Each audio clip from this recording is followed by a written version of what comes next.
This is the Longines Mystery Dial from 1957. Bought this on eBay a couple days ago, 2 days ago. Yesterday I spent working on it and got it because it came broken. The hour disc was off, the cannon pinion with the minute wheel had come off with the disc, and there was issue with the hairspring, but easy enough to fix. Got it running yesterday, got it all timed out nicely. It is slightly out of beat, but it doesn't have a little lever to correct the beat. You would actually have to pull the hairspring out or the balance out again, which I did have out because I did say I had to work on the hairspring a little bit and then turn the collet either way just to get it correct. But after it was running, slightly out of beat is not an issue. I think it was maybe plus or minus 5 seconds a day in the different positions, so I'm satisfied with that.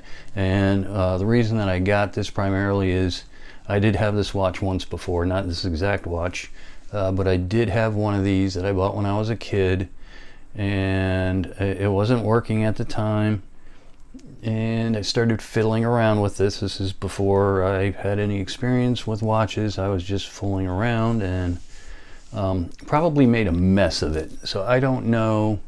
It could be in pieces in a tray somewhere. I know it's not fully put together, or at some point, I don't know why I would have done it, but it's possible I could have given it away. It's probably more possible that I would have given it away than I would have thrown it away. I did give away at one point a lot of my tools and movements, so it's possible that that's what happened.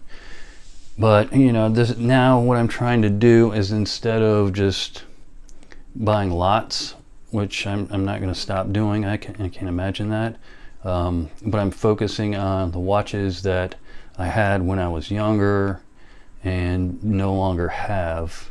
So this is the first one. Obviously, some of the Rolex that I had, IWCs that I had, are by now well out of my price range, and chances are I would have to stumble upon that somewhere. But anyway, back to the watch. So like I said, this is 1957 Mystery Dial.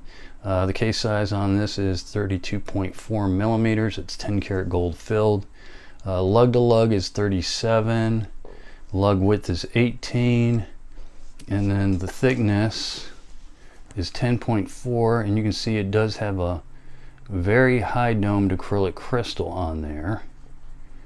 I don't know if, see, it was so long ago that I had my other one. I don't know remember if that was correct. It seems like it would be, because of the style of the watch. It was supposed to be kind of this futuristic looking thing, and just having that big bubble high domed crystal on there kind of looks like it's supposed to. So I'm going to leave it alone. And there are, probably difficult to see, I was able to polish out some scratches that were on the crystal, but there are some fissures that go all the way through. Not very noticeable. Maybe you can see some of them there.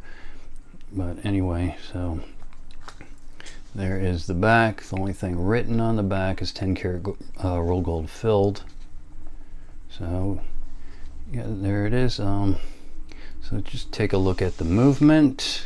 All right, taking a look at the movement. This is the Longines 23Z 17 jeweled, running at 18,000 BPH. And zoom in a little bit right there. You can see it. I just got through servicing it. I had to adjust the stud on the hairspring because that was pushing the hairspring down onto the balance wheel. And also, when I had the balance out, I actually had to pull a hair. For some reason there was like a long, I mean, comparatively speaking, it's not like real long hair, but I was looking at it and trying to figure out, am I imagining something? Is this part of the hairspring? Would the hairspring look fine except for the stud? And I grabbed it with the tweezers and just started pulling, and it was tight in there, but I got that thing out. and now it's purring right along. So yeah, there's the movement. I just have to put the dial back on and the hands back on, and we should be good to go. Here's the inside of the back. You can see 1010 Longines Witten Hour Watch Company, New York, Geneva, Montreal, 10 karat gold filled. So yeah, there it is. That's the movement. Got it all nice and running. So there it is, 32.4 millimeters on my 6.5 inch wrist. And of course you got the 10.4, which could be thinner if I replace the die, or the crystal rather, but I don't plan on doing that like I explained. So yeah, lovely watch, simple watch. Again, because it was in non-working condition, the hour dial came off. I was able to get this for less than $200. I think chances are when I was a kid and bought this, it was probably $10-15, so considerably more. Hopefully I will find it if I do still have it, my old one.